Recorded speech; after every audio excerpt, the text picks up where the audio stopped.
ήρθε στο Εθνικό Καποδιστριακό Πανεπιστήμιο Αθηνών για την τελετή απονομής μεταλλίων της Διεθνούς Ολυμπιάδας της Παιδικής Πινακοθήκης Ελλάδας.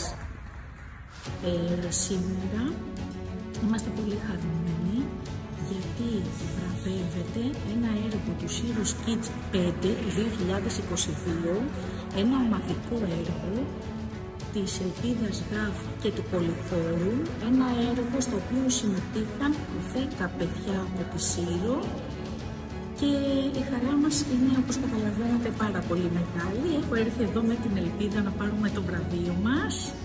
Γεια σου Ελπίδα. Γεια σας. Είναι πολύ όμορφα. Η ομαδικότητα, η συλλογική εργασία. Φτάσαμε σε αυτό το ωραίο αποτέλεσμα. Έτσι, πολύ σε ευχαριστούμε για όλα και παραμένουμε σε συνεργασία.